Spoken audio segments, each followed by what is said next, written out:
Pop quiz time. Which Elder Scrolls location hasn't been seen in-game yet? If you said anything other than Akavir, then you're probably right, but that's the one we're talking about today. Akavir, Curse of the Immortals, is a mod created by the user Stalker992. The mod is mainly in Russian, but an English/French patch created by GG77 exists, so we can experience this mod in all of its mysterious glory. Now right off the bat, I'd like to address a few criticisms from the first mod review I made. Namely, that being me coming into the writing process in a better state of mind, taking my time with the mod, and finally saying beforehand if it's good or not, so people can jump into the mod themselves before watching the video. So yeah, I think the mod is pretty good. It's definitely an artist's interpretation of an area we've never gotten a glimpse of. I know that term sounds a little negative, but I think it nails the aesthetic it was going for. With that out of the way, let's talk about the mod. The mod page recommends starting the mod at level 45, but I think you can start it around level 40. Trust me though, you're going to want to wait until you have everything you need before even thinking about starting. Anyways, once you hit the 40 to 45 level range, you'll get an update saying you're tired, so go to sleep in the nearest bed. We get this surreal nightmare of some snake man that destroyed a temple and drowned all of its monks in a pond. When we wake up, we're met by some bozo that washed up on shore and is currently suffering from hypothermia. He starts babbling about finding someone named End of All in High Rock and the sun rising, and then dies. Searching his body, we can find a book that seems to tell of his journey, but it's written from a third-person perspective, so either someone wrote about this guy, or he was inspired by a story. Either way, we'll now need to make our way to the Solitude docks to catch a boat to High Rock. And by catch a boat, I mean we'll totally legally take this unmanned boat by the sewer entrance. No one will miss it. So now we're in this mostly untouched area of High Rock. There's a lighthouse inhabited by a necromancer, but it's pretty much empty. Our goal is to find a small home owned by this End-of-All person, while not getting our faces chewed off by wolves like a fresh-faced 18-year-old at Rainforest. Once we're inside End-of-All's house, we can tell that isolation hasn't been the best for him since he thinks that we're a ghost. We can assure him that we aren't and will deliver the message about the sun rising. End-of-All knows some shit is about to go down and asks us for a small loan of 50,000 septums. Yeah, you heard that right. Don't have 50,000 on hand? Well, you better find a way to get it. Regardless of how you play or choose to get the septums, wink wink, he'll tell us to wait a couple of days because he's totally going to get a ship and a crew and leaves us alone in his house. Here's a good point for me to stop and talk about the English patch. I mean no disrespect whatsoever, but it's not exactly perfect.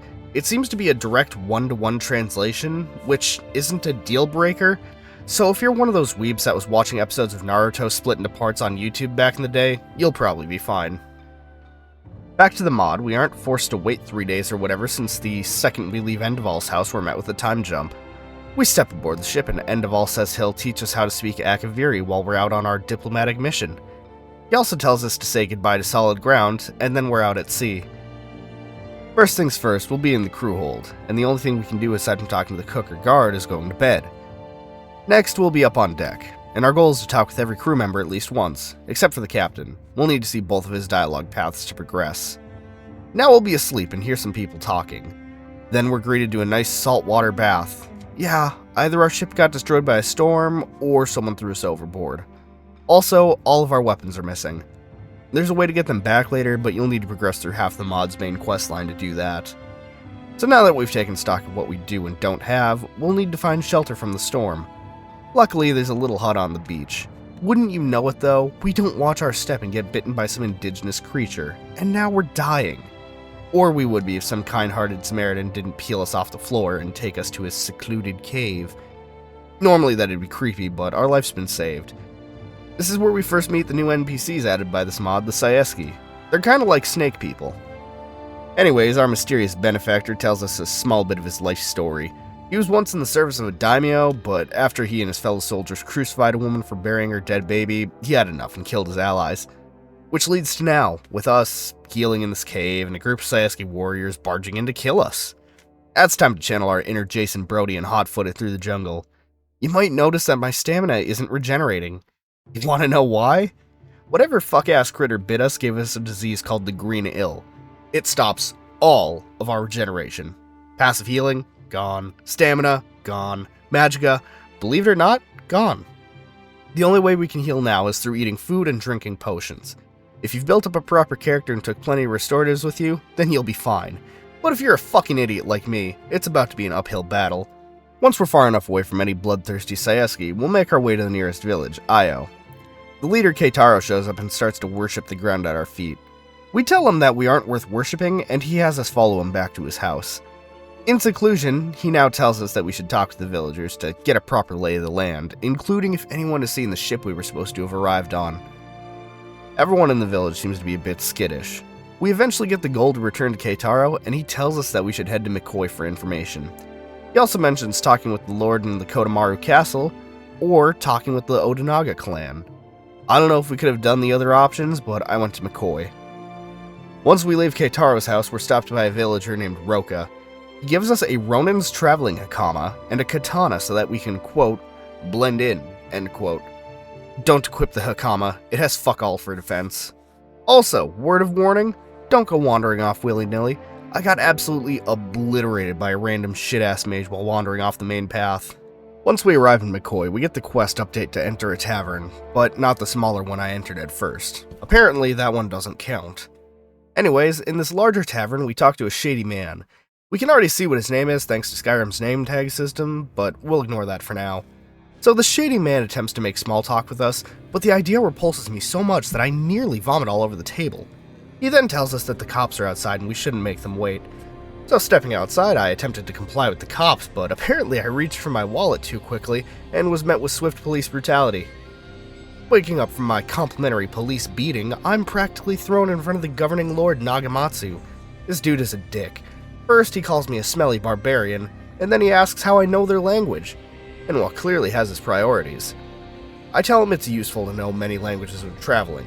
His response is to threaten me with execution and demands I tell him why we ended up here. So, obviously, I immediately folded and told him everything. Apparently, this was the right course of action because we're now offered an employment opportunity. I'm sure there's no shady ulterior motives behind this decision. The job? Kill an elderly tiger with a bamboo stick. Do that, and we'll have free reign of the region. Sounds like he's sending us to our deaths, but off we go. So the Tiger Cave isn't a crazy distance away, but there are some things to be on the lookout for, like spiders. Akavir has smaller spiders than Skyrim, but their poison is so potent it's damn near a death sentence without any potions to cure poison. Unfortunately, we can't buy anything in town yet, so keep constant saves and reload if you get poisoned. Once we're in the Tiger Cave, we can take out that bamboo stick and make like the Singaporean judicial system and cane the absolute fuck out of this tiger. We're then subjected to some psychic visions of some monks under assault in a monastery, but not the one from the first stream. Nah, this one is under assault from demons? After attacking a few of them, we're tossed back into the Tiger Cave, and we now need to make our way back to Nagamatsu. He doesn't seem surprised that we're alive, and instantly we're given another job. This one is to go to a cave and kill a rogue samurai. We're also explicitly told, oh yeah, he's hyper lethal. Have fun, dickhead. We're now given two quest choices. The first is to walk all the way to the location, but the second quest is to find a faster way there. I chose option number 2. So, walking back to McCoy, I'm approached by a local crackhead who offers me a potion that'll get me where I need to go. At first, I thought I'd drink it and wake up in a dirty motel room bathroom missing a kidney, but surprisingly, the potion makes us activate warp speed and we end up at the cave we need to be at. In front of this cave are 3 dipshits that were also given this job for their freedom. Talking with them, I tried to convince them to team up, but they decided to jump me because I'm naturally sus. So that's when I had to kill them, Your Honor. Anyways, one of these dipshits is wearing a mask you need, the Mask of Karasu Tengu. It eliminates hostility from all wild Tengu and is needed for a later quest. Now entering the cave, we can find that it has a couple of traps and a few wolves. Both of these are easy to deal with. Further in there are some trees we should avoid. I'm not even kidding. These are datura trees, and they'll make you trip balls. I was getting attacked by people I'd never even met. Towards the end of the cave, we'll do a little snooping around, but the samurai we were supposed to kill knocks us out. He waits until we regain consciousness to tell us that we shouldn't trust Nagamatsu. Then he just fucking leaves, so we'll now need to return to Nagamatsu and tell him we failed. Nagamatsu tells us that we got lucky. The samurai usually sends the heads of would-be assassins back. The fact that we aren't dead grants us the ability to buy supplies in town. We're now given a day to do whatever while Nagamatsu figures out what to do next.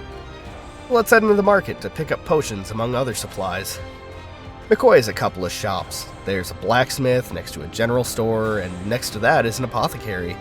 The apothecary actually carries a temporary cure to the green ale, It's a bit expensive and only lasts a minute, but it doesn't hurt to carry a few for the short moments between brushes with death.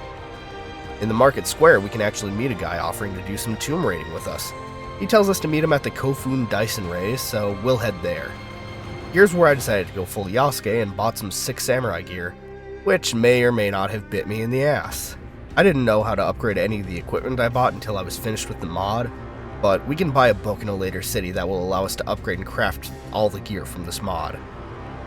Anyways, we meet up with Rioni at the Kofun and head in. Immediately, there's a big fuck-off pit we need to jump into. Thankfully, there's water at the bottom. This tomb we're in has some real brain-scratchers of puzzles, but some of them are so neat I can't stay mad because my little gibbon brain couldn't figure them out without resorting to a walkthrough. The first puzzle has 3 turtles in it. We'll need to gather 3 elements. For fire, we'll grab a piece of charcoal located in the room and rub it in the fire. For water, we'll grab an empty jug and put it in a small pool of water. And for earth, we'll grab another empty jug and slap some dirt into it. With that, the door opens and we can proceed further in. Now in a room to the left, there's a really tough undead called a Restless Kami. It too shot me. Next time around, I played it safe and plinked away with arrows, and our reward was nothing. This is where I started keeping frequent saves, though. Our next turtle is an easily avoidable flammable corridor, and after that is where the true challenge starts. This room has 2 barred windows, and through those bars at the end of the next room is a button. Putting 2 and 2 together, we fire an arrow through the window and hit the button, which opens the door. In this new room, we get jumped by the undead, and these aren't like Skyrim's undead. More than a few of these bone bags can use Vampiric Drain, which, as we all know, gives you vampirism. The hardest enemy that spawns in this room is called the Immortal Warrior. It hits harder than an alcoholic father and handed me my head a time or two. Once the enemies in this area are defeated, we can leave out of one of 2 exits in this room. Both have pressure plates that launch fireballs at your face. I couldn't find a way around it, so I ran through it like no man's land. Our goal is a room that has a door that's stuck. It took me so long to figure this out. So, we're told that the door can be broken down, but after throwing everything I could at it, I needed to walk away. What we're supposed to do is go further through no man's land and enter a burial hall. The second we step in, the doors close and there's no way out. There are a lot more undead in here, and the arrows that are packing can blow a golf ball-sized hole through you. So fight through it, or run around screaming until Rioni materializes in the room and draws aggro. Once all the undead are dead, we can work on getting those doors open. I can't remember exactly how I got it open, but I want to say there was a lever to pull right next to the table that has a jug of oil. The jug of oil I totally didn't forget and needed to look at a walkthrough to find despite it being out in the open. Nope. Totally didn't miss that. Anyways, grab that jug of oil and lug it back to the door and we can burn it. We'll now be in a large cavernous area. There are some pressure plates to press and a statue puzzle in the middle of the water. All we need to do is kill the undead and get all the bridges lowered. Simple. Unless you miss one step at some point, like I did, then it's agony. Once all bridges are lowered, we're more or less in the home stretch. We're in a grand burial chamber, and at the center are 3 golden dragon statues, the treasure that Rioni has been talking about this whole time. Speaking of Rioni, he's now mortal. He can die in this room, so do your best to keep him alive. Otherwise, it'll be a bit of an uphill battle. We'll be introduced to a new enemy here. These are dragon guards, and they'll pop up from time to time in other dungeons. At the end of this area is another puzzle to lower 2 bridges. I couldn't figure out how to lower the second bridge, but I'm assuming you'll need to shoot one of the statues across the chasm with an arrow. Again, I have no clue, so I jumped across, and this is where the first of many major struggles begins. I'm not even going to attempt this guy's name, but we're currently trying to jack his shit, and he isn't pleased. Remember how I got 2-shot earlier? Yeah, it's a similar situation. But he can shout, and hitting my ass while I'm ragdolled 1-shot me. So I threw myself at this guy for an hour or so, getting close a few times, but once I remembered that I also had the Pale Shadow spell from the Apocalypse spell mod, it was only a matter of time. Once the boss is down, he'll drop a key and an ancient bone katana, which I used for the remainder of my playthrough. We also grab a seal off his body, which we'll use in a second. Using the key we obtained, we open up a chest next to where the boss was sitting and obtain a bamboo staff of samurai summoning. Trust me, you'll want this. So we now place the seal we grabbed into the plinth, and the statues explode and turn into literal fucking dragons. They kill Rioni and fly off. Looting our now deceased friend's corpse reveals a letter from his girlfriend, or wife. I'm not sure. But I had every intention of finding her to drop the bad news. I did not end up finding her, though. Whoops. Anyways, it's probably been long enough, so let's return to Nagamatsu and see what he's cooked up. Nagamatsu has news about a massive army of rebellious samurai, the Wind Guard.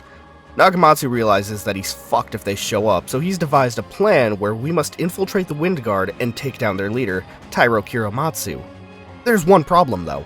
No one knows how to find Tairo, let alone the Wind Guard. So Nagamatsu's plan is to sneak us into a well-known prison, where we'll cause a riot and break everyone free. His assumption is it'll be so well talked about that Tairo will seek us out himself. With that, we head off to the forest outside of the prison and talk with Nagamatsu's henchman, Shingen. He asks if we're ready, and then we're brought into the prison stripped of all items. We follow the guards to the prisoner barracks and talk with everyone we can, including a monkey man, a crazy old man, and some guy named Tanuki. Oh, and another guy whose name slips my mind, but we never see him after this, so it doesn't matter. Tanuki eventually tells us about his prison escape plan, that he'll start a fight. Our role is to grab a smuggled bow and shoot an exploding rabbit. Does it make sense? No?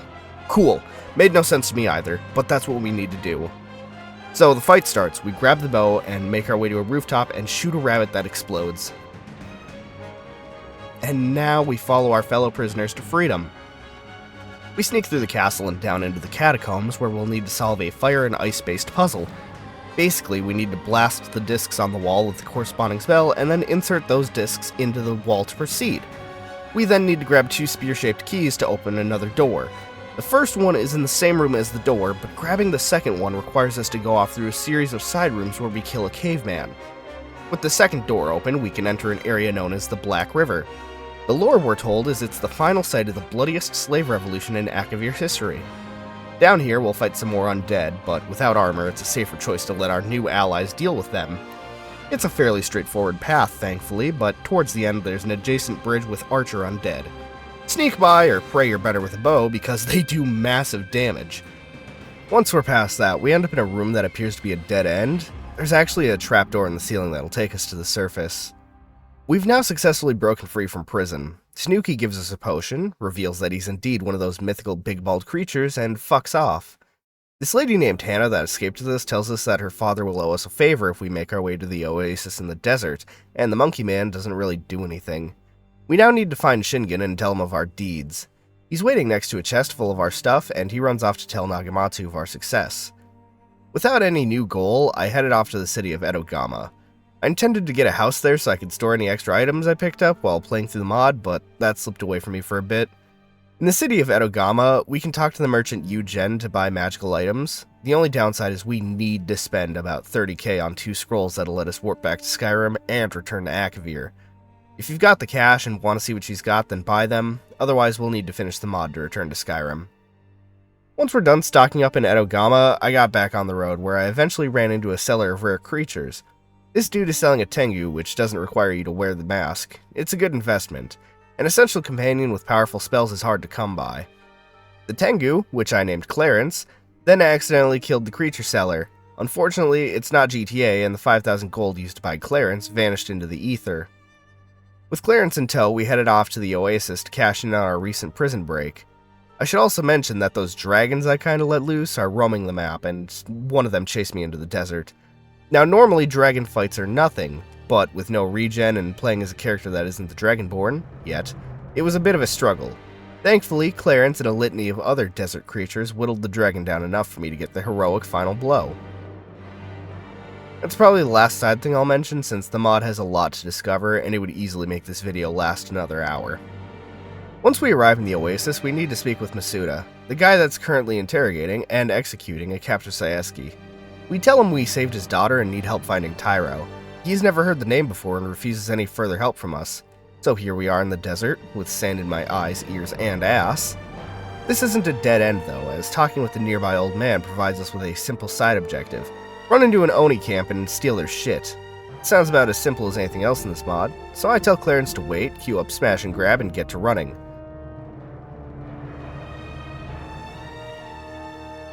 Arriving back in Oasis, we find that we've been chased by some kind of Oni leader, but the old man spouts some nonsense and the Oni fucks off.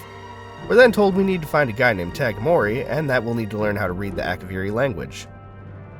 To learn how to read, we travel back to McCoy and find a guy named Tsuneo. He tells us that naturally learning the language will take months, but we can speedrun it with this one easy trick. Today's sponsor, Skillshare. No, I can't do that. I'm just fucking with you. We need to find an herbalist in town. The Sen herbalist. He's some half-naked dude just chilling on his stoop. He can brew us a potion, but he needs a rare lotus that only a hermit knows about. Heading out of town, we track down the hermit. Bad news though, he got wrecked by some common thugs. Without his guidance, we'll need to track down the flower ourselves. It's hidden in a cave underneath his shack. In here, we have another bandit to deal with as well as some undead. We then proceed up a ladder at the back part of the cave and find the lotus at the bottom of a leap of faith. That's the easy part. Now we need to get out. The only way out is through the antlion nest, which is thankfully just a short cave. We can now head back to the herbalist and wait for him to brew the potion, and once we have that, we head back to Nioh. He tosses a book at us and tells us to meditate under a specific tree after drinking the potion. I don't know about you, but doing ayahuasca and chilling under a tree wasn't on my bingo card, but that's how we're wasting a Sunday. So after drinking the potion, we trip balls and float up into the sky. Then an ethereal dragon shows up and spits straight knowledge into our brains. We also get a text box, but I must have messed something up because it's all moon runes and the letter D. If anyone knows what it's supposed to be said here, then please let me know in the comments. So now we can read Akavir. What does that do for us? Well, we can read notice boards for optional quest information. As for our main quest, we just need to take a nap somewhere. We'll get a voice in our head telling us that we need to go spy on Nagamatsu, but to do so, we'll need to sneak through the tomb of Nintaku. Heading over to the tomb, we find that it's sealed shut and that we'll need information from a nearby town.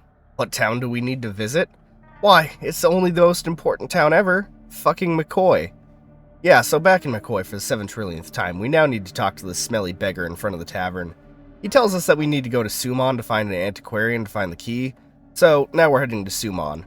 Walking into the market square, we see some jackass Saeski attempting to buy a sword from that guy we saw in the tavern at the start. When Mercantile fails, this jackass decides threats is the go-to move. It ends about as well as you'd expect, and we can see how lax the laws are here. Apparently, you can just kill drunks and you barely get a slap on the wrist. Talking with this mysterious dude, he gives us his totally real name, Shijo. We can now track down the antiquarian. He talks to us like we're slow, but we quickly reveal that we can speak the language just fine. He changes his tune up real quick though, the ableist prick. So we tell him we're trying to get into Nintoku, and the greedy shit tries to extort us 5,000 gold. Thankfully, I am a master debater and convince him to sell it for a more reasonable 4,000 gold. And with that, we can head back to Nintoku and actually get in. Like most tombs, this one is also trapped and filled with the undead. This one also has some notes about excavations and causing curses because taking artifacts from the dead always works. So, we need to put the spirit stone back where it belongs, otherwise we'll keep getting jumped by ghosts in here. I'll keep it real with you. I scanned through my footage and couldn't find any bit of where we possibly could have gotten the stone, or if I ever really had it.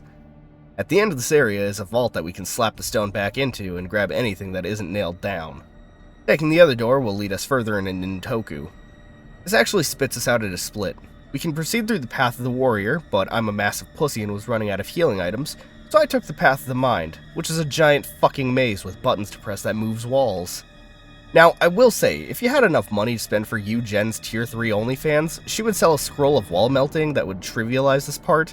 Unfortunately, I'm a broke boy and powered through the maze.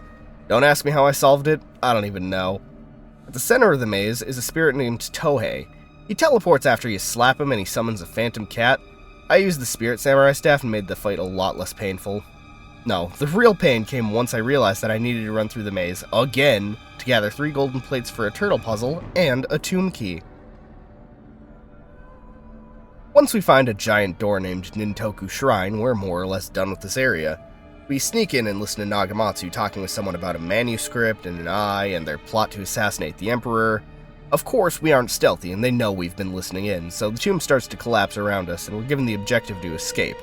We don't really escape since we get crushed by some rubble, but then we awaken in a small room and finally get to meet the mysterious Tagamori. We talk with Tagamori about what we overheard, and he tells us that the plans we overheard are important for a spirit of rage, destruction, and chaos. Long Wang. I'm fucking 12. We're then told that we may now meet up with Tyro, who awaits us on the north end of Lake Summon. With that, we now have our new set of goals and head off in the direction of Summon. The lake we need to cross isn't too far out of town. Also, we'll need to swim across the lake. I know there's boats, but we aren't allowed to steal these ones. Across the lake and up the hill, we finally meet Tyro. I mean, we've been meeting him in this whole mod, but now we've had a formal introduction. Tyro tells us we're off to go meet his former master in the mountains because he knows more about the Eye. Supposedly, if we can get to the Eye first, we'll have a chance to stop Long Wang. So we follow Tyro into the mountains. Man, Jeffrey Dahmer would have loved my dumbass. Anyways, now that we're in the mountains, we'll need to keep our eyes peeled for falling rocks, the undead with stupidly powerful arrows, and wild animals. It's more or less a straight shot, just walk along one cliff face until we find a wooden bridge swaying freely in the wind. Once we cross this bridge, it'll be another short walk to find the temple that Tyro's old master resides in. Upon meeting Tyro's master, Meiruji Shi, we can ask about the Eye. He's kind of vague about it, but does mention that the Nerevarine once communed with it, and then fucking died. Like 20 minutes passed and they fucking croaked. I'm sure that'll please all the Morrowind players. We're told that a certain code for the Eye was given to the Nerevarine and that they were buried with it. So we're off to go rob the grave of the Nerevar, Born Again, Nerevar, Reborn, Starkborn, Moonstar, Reborn, Hortator, Mourner, the Tribe Unmourned, Redeemer of the False Gods, and Bloodskull. Yes, it was necessary to say all the titles. Crossing the rickety bridge, we come across what appears to be a massive redwood forest. We just need to look around for a tomb that contains the Nerevarine. Thankfully, it's marked on our map as Unmarked Barrow. Once we get there and retrieve the code, we'll make an emergency save. Why? Because Long Wang sent some goons to spawn camp us. It's a couple of mages that summon in Atronox, and I think I saw a tree guy too. Can't be sure though.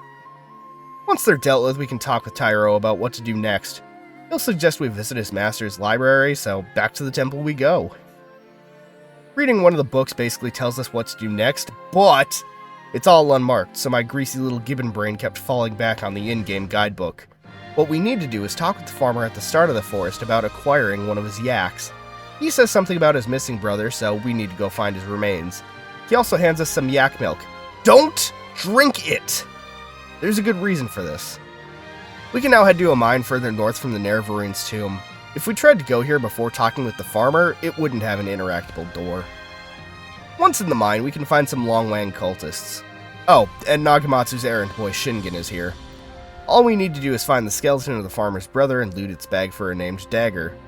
Then we can head back to the farmer. He'll give us a yak and some warm clothes, but we aren't done yet.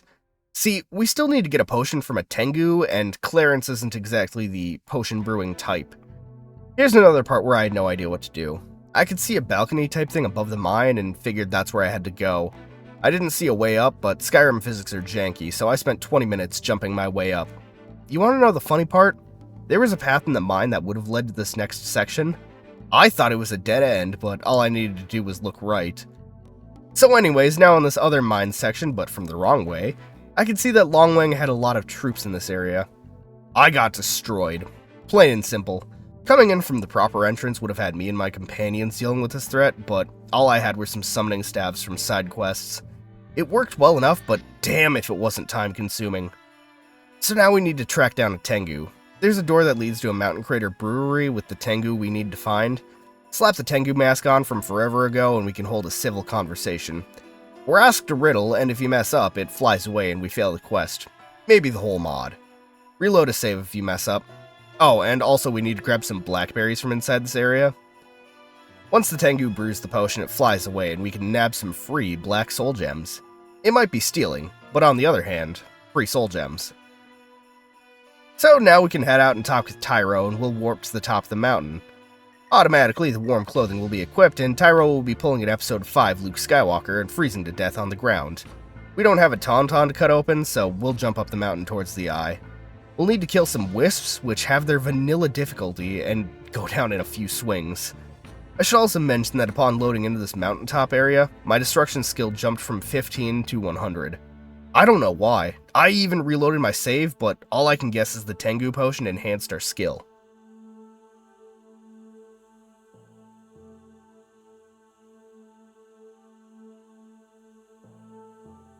Once we're at the top, we can interact with the Eye, and it pulls us into a strange dimension. In front of us is an iron helmet.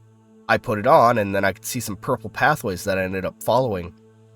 A couple of simple follow-the-wisp, jump-on-spots puzzles later, and we're face-to-face with two Dwemer. They don't know how much time has passed, and they'd like it if we could let them out. Talking with the coordinator, we find that it was sent here by other forces almost 4,000 years ago, and it's just been waiting. It can't leave until we get rid of some unexpected events, i.e., the dwarves. So we purge them without a second thought of where they'll go, or if we just atomize them Dr. Manhattan style and we get dropped back on the mountain. We didn't really learn anything, and now the eye is out of Longwang's hands. Heading back down to Tyro, we pretty much carry him back to the temple. We get another vision. This time we're some unnamed schlub listening to a lecturer before the meth psychosis kicks in and we kill everyone, or at the very least the main speaker. Once we snap out of that vision, we're in a small hut. Tyro is all laid up, but he gave his master a written note to give us. Reading the note is a new goal, to find Tyro's old friends without quest markers. So we leave the valley and talk to Tagamori. Bet you thought we were going to McCoy again, didn't you? We asked Tagamori about the Windguard members that Tyro wants us to find. He says they're total badasses and that we've pretty much earned our way into their ranks. We're handed a key and now we need to track down the members. First up is a man named Sebe Aguthi. Where can we find him? Take a wild guess. That's right, we're headed back to McCoy and interrogating a beggar. He says that Sebe likes lighting lanterns and sending them skywards, so once we leave McCoy, we'll just need to keep our eyes on the sky and follow the lanterns until we come across a small house. Inside, Sebe lives with his daughters. We ask him to come back with us, but he has two stipulations. The first is he pawned his sword off, so we'll need to get that. The second is we need to free his old booty call. That one sounds easier, so we'll do that, was my thinking. Once I learned what we needed to do for that, I decided very quickly that getting the sword back was easier. So let's head on over to Edogama. Inquiring at the user's office, we learned that the sword got sold to the owner of the gambling house and possibly the most influential man in the area, Tota Buntaro. So we head over to the gambling house, where we get laughed out of the room because we've got to have serious brain damage to demand the sword back. This dancing girl offers us a private dance to help us get our minds off the whole sword debacle, and she leads us outside. We don't get a private dance. No, instead, she tells us that we should take Buntaro down legally. She knows where we can start, the home of her old master who, mysteriously, wound up dead. Heading over to the house, we poke around until we find a secret compartment with a hidden journal. In it, we find details of Buntaro just being a total chode, and where we should ask people about the rampant corruption. First, we head to the docks to learn about a missing ship. Asking the man mentioned in the notes has him trauma dump about being divorced and broke his shit. Then he tells us that Buntaro probably has connection to some pirates. With that, we can head over to our next location, the Tanobu Farm. Here, some grunt is trying to convince the farmer to sell the land to Buntaro for reasons. The farmer then tells us that we could go grab the leader of a local gang that has connections to Buntaro. Sounds like solid proof of misdeeds to me. The gang's hideout is an old temple, and storming it with Clarence was easy. Well, until I got inside.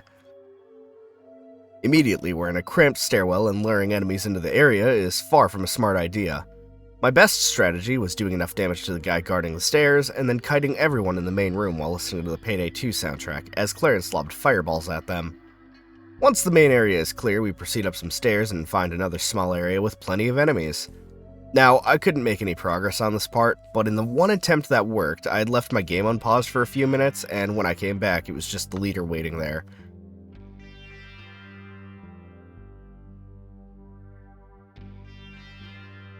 So I beat him down and performed a citizen's arrest.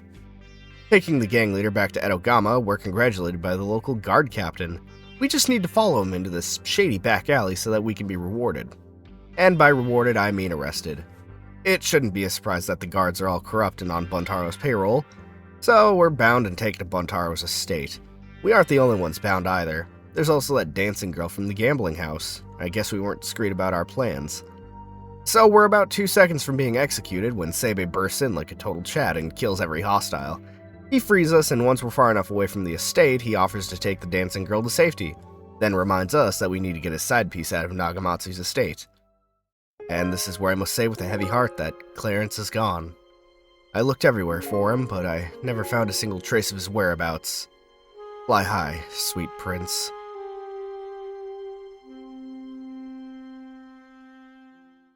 Grieving time over, we head over to the Dragon Rock so that I can find a temple that leads to the magical spring that'll change how we look. It wasn't immediately clear to me, so I ended up running around outside and jumping into random pools of water like a jackass for 5 minutes. The ruined temple area has a door that leads into what I can only describe as a Crash Bandicoot-esque level. Plenty of traps over an instant death pit with platforming. The final obstacle is cool since it's just a target we shoot to raise a bridge. There's a bit of loot at the end, but we came for the glowing portal. Jumping through that, we landed in some primitive screwball encampment. I killed the nearest guard and snuck past the camp since I'm alone and deathly ill. Yell at me in the comments if I missed some legendary god-killer weapon in that camp. Jumping into the rapids like a sane person surprisingly leads us to the location of the magical pool. Interacting with it temporarily turns us into a Saeski, and jumping through the second glowing portal spits us out into the ocean. So now that we're disguised and have poisoned sake, which is something I forgot to mention, we can enter Nagamatsu's estate and give the rear gate guard a nice relaxing drink. We actually need to do that stealth game thing and drag the body away so nobody knows that there's an intruder. Once that's done for, we look for Mei, the chick Seibe wants us to kidnap. She damn near spawned in front of me, so that was difficult. We tell her that Seibe sent us, and she agrees to leave with minimal hesitation. Now we travel back to Seibe's house, and after a touching reunion where they'll totally have a fairy tale ending, Seibe agrees to go join the Wind Guard. 1 down, 2 to go. The next target on our list is a man named Hanbei. The problem is, no one knows where he is. For a change of pace, we stop by Summon and put our reading skills to use. On the board, we find a notice about some lord hiring extra guards, so we pop into a totally easy-to-notice guest house and accept the employment opportunity. Halfway through our new gig, everyone that isn't us dies, and we meet with the elusive Hanbei. We tell him that Tyro's getting the Wind Guard back together, but before he agrees, we need to accompany him to a nearby village that got destroyed. Remember that little shithole from the start, Io? Yeah, that's been wiped out by Nagamatsu. For some reason, he knew we'd come back at some point and left a note sounding like we're part of an abusive relationship. "Look at what you made me do!" type shit. Oh, and now McCoy's closed off to us, so things got a lot harder for me on the healing front. Hanbei kills the only survivor out of mercy, and then heads off to join the Wind Guard. If only all were so quick. The final person we need to track down is Shinzaemon. For that, we need to head to the village of Dasyu, misspelled or mistranslated as Dashu in the Akavir guidebook. Talking with the people there, they all seem a little spooked, but one tells us that we should check out a fishing hut. Once we track down said fishing hut, we poke around and find the classic trapdoor under a rug. In here is a fella named Shinro Kuro. We tell him that Tyro wants to recruit his uncle to be in the Wind Guard again. Only problem is, Shinzaemon seems to have dementia or something since meeting up the wizard seems to have done something to his mind. That won't do, so with the help of Shinro Kuro, we track down the wizard's lair. Right away, we're met with a rotate the turtles puzzle. I don't know what the solution is, but I know messing up causes countless darts to shoot out. Once we've figured out the solution, we can proceed down into what looks like some catacombs.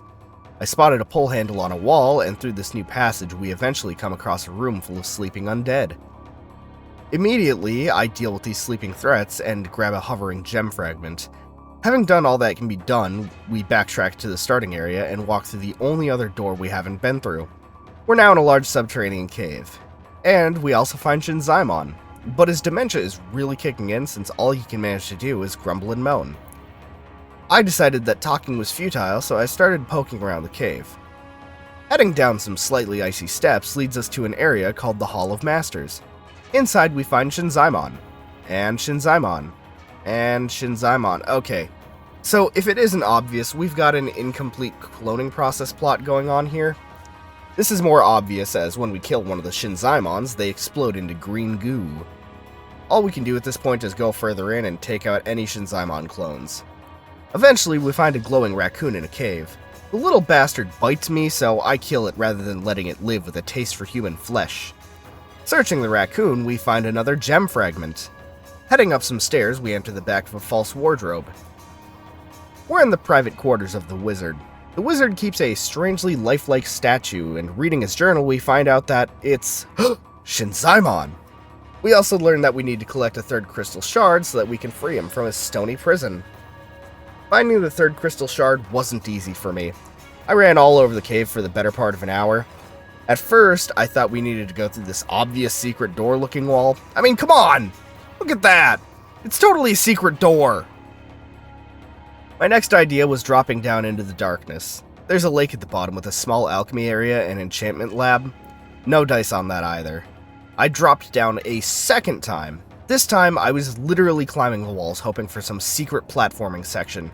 Nada. No. The actual solution was a staircase behind some whale bones. Why are there whale bones here? That's never answered. So walking up the stairs, we can enter a glowing portal. We get spit out on a mountaintop temple where we face off against Zerato. He was that evil snake guy in our first PCP dream. This fucking goober thought that draining my magic with shock spells was gonna stop me from rushing him down with a sword.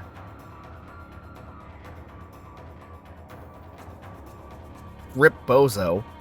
We take the final crystal shard off of his body and head back to the statue of Shinzaemon. The crystal reforms and Shinzaemon is now freed. We catch him up on the fact that he's been missing for like a year, and without further talk we decide to make a break for the surface. We have to cut through a few hordes of his clones, and back on the surface we get to witness the reunion between him and his nephew. We deliver the message from Tyro and get pulled into another psychedelic-induced dream. This time we're about to be executed, but it's interrupted by a dragon. Seems familiar, but okay. This dragon turns into a woman named Ushevi, and she kinda needs us alive so that we can read a scroll. A riot breaks out and we make a run for it. We then awaken covered in our own vomit and in front of Wind Dweller Temple. Tyro is holding a war council and tells us that standing with him is pretty much a suicide mission. We don't have the option to say we like living, so we agree to make a final stand in the desert. Before I head to what might be our doom, I went back to Edogama and hired a random Ronin. I didn't name this one since I can't allow myself to get attached again. Now at the desert fort, Tyro has a hold-the-line-ass speech, and about 3 million Saeski descend upon us. My first attempt ends with the game freezing because so many fucking enemies spawn in. Attempt 2 ends with the entirety of the Saeski army storming the front gate. Attempt number 3 ends with me becoming Sir Daniel Fortescue. I'm not going through every attempt, but as you can guess, I died a lot. In the final attempt, I jumped off the wall and summoned powerful entities as often as I could while blasting the Payday 2 OST. Once all the Saeski were dealt with, we get to see who survived. It's us. And Tyro. Yeah, those guys we spent all that time recruiting, they're dead. I'm not saying I have survivor's guilt, but you'd think some legendary warriors would have been more durable than single-ply toilet paper. I do the honorable thing of looting them and stashing their unique stuff at my house. Talking with Tyro has this funny bastard tell us that we need to go support the other resistance group by the watchtower. The second group's leader, Hirotaro, says he sent a bunch of his men to take Bonehill Castle, and that we should go back them up. How did that go? It went fine. I'm still totally sane, why do you ask? After taking the castle, we're approached by a man named Yamagata who says, "Good job taking the castle alone, dickhead. Go capture a farm now." So, now we head off to the Tanaga rice farm. Personally, I think it's more like a riverside settlement. How did it go? Fine. Everything is fine. Once we've taken the farm, we head back to Bonehill Castle and look for Hirotaro. He congratulates us and mentions that he'll discuss with Tyro the command of our own group of samurai. Spoiler alert, we don't get our own squad to command. Hirotaro gives us a letter from Tagamori that we're supposed to give to another Saeski monk named Narendo Sur, who's supposed to be living in Sohei village. Heading there, we can find Narendo's wife that says he felt a disturbance from a cave and went to purify it, so we track down that lead. We hand the letter to Narendo, and he promises that he'll totally read that letter, but first we need to help deal with whatever's giving off bad vibes in here. We rub some rocks to open a door, and heading further into the cave, we fight some cavemen. Not the bad vibes, but we're getting closer. Jumping across a chasm, we find what appears to be a forgotten tomb. We of course need to fall into a pit first to establish that there are traps here. That and there's a lever through here that opens up the door that closed when the trap triggered. Once we're back at the top, we can fight some incredibly low-leveled skeletons, and I tell you, I nearly came from being able to one-tap enemies. Running past a swinging blade trap, we end up in the Skeleton Lord's boss fight from DS2. Killing the boss enemy has him disappear and summon a demon. The demon isn't too difficult to deal with, and once it's dead, we're more or less done here. I ended up reloading the fight since I thought I had, one opportunity to loot the boss, but his remains actually end up in the fire in the center of the arena. Anyways, talking with Narendo has him finally read the letter. We more or less tell him that we're fighting the Emperor's army, and he draws the conclusion that somehow, Long Wang returned. Fuck that movie. We now return to Hirotaro, and before we can even get in a "honey, I'm home," Yamagata runs in and says that the Saeski are attacking Wind Dweller Temple. You know, that place we left nearly defenseless because we decided a death march was a smart idea? Yeah. So we rush back there, and wouldn't you know it, there's barely any survivors left. How did the Saeski know that the Wind Guard were hiding in a place called Wind Dweller Temple? It's a mystery. Nah, look, I'm gonna quit the bullshit here. In a side quest, we learned that this dumbass kid running around here ratted us out because her dad didn't have the balls to say her mom isn't being held captive, but that she's dead. It sounds cold when I say it like that, but it's the truth. Tyro is here and he says like one sentence grieving his now dead sister, who I didn't know existed until he said something. We're now sent out to find Tagamori because maybe he found a way into the Emperor's city. He actually knows where we can grab the manuscript instead. Remember? The manuscript? The one that Long Wang needs? For reasons? Yeah. So, to gain access to it, we need to play Diplomat and end up talking with another Castle Lord, Hygo. I got sidetracked here and ended up doing a different side quest, which didn't end well, but in the middle of the side quest, I may have clicked a certain option.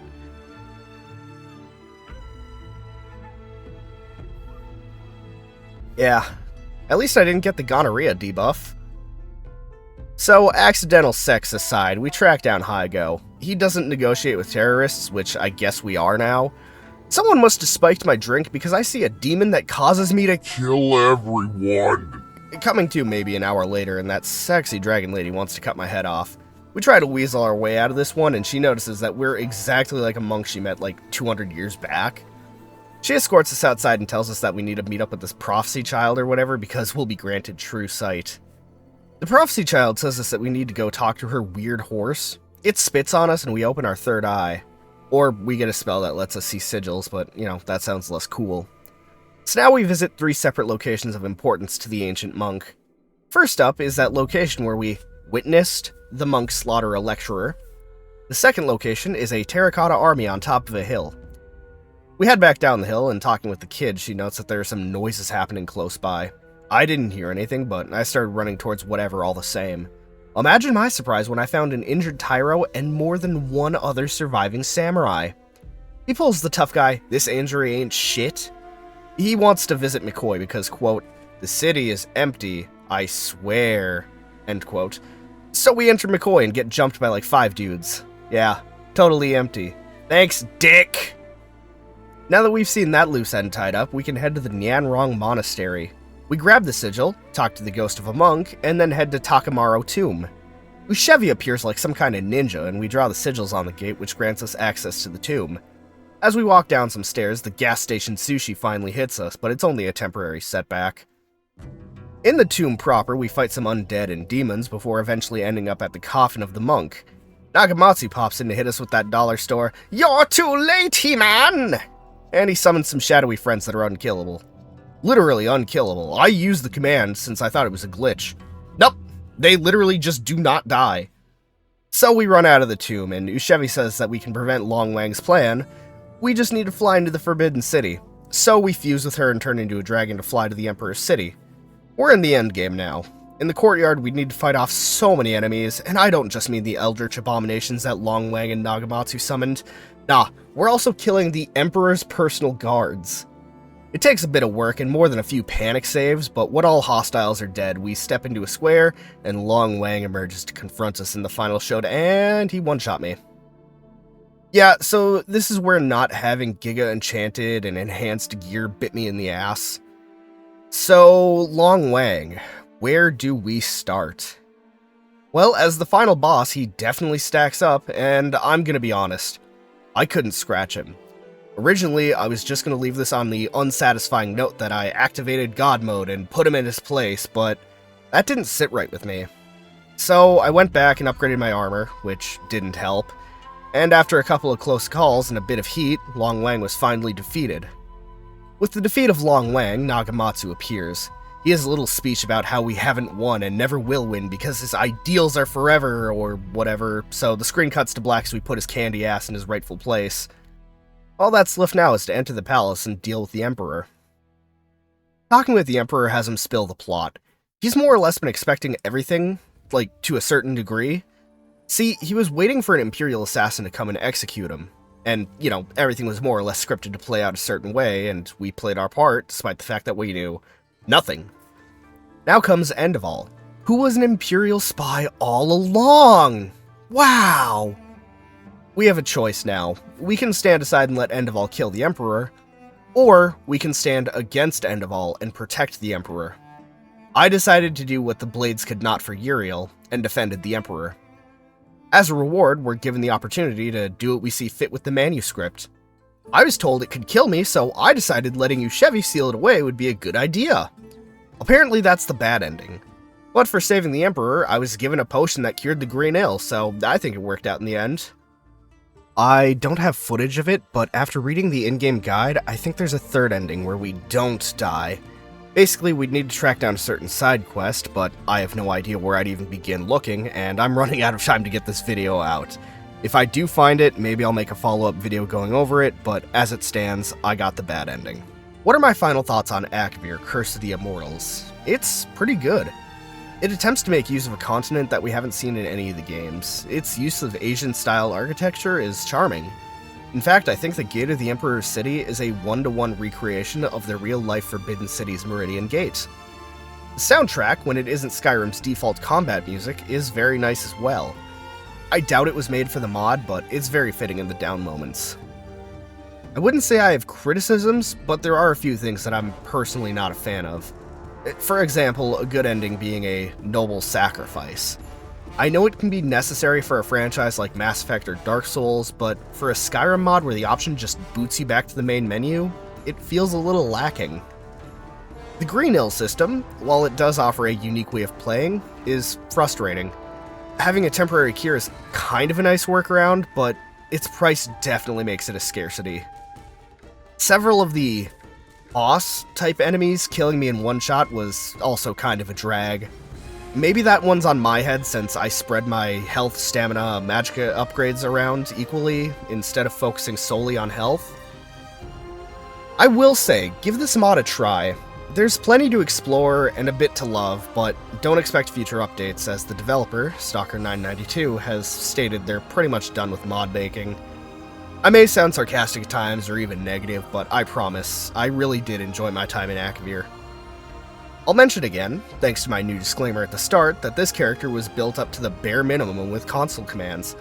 Any struggles I face may differ from your own experience, so take my frustration or criticisms with a grain of salt. I thought it would be faster than building a new character up, but I may have been wrong since it still took me over a month to make this video, thanks to a certain sickness I picked up at the start of February. That said though, thank you for watching, and let me know in the comments if there's anything else I can do better, or if there's another mod you'd like to see me talk about. Peace out.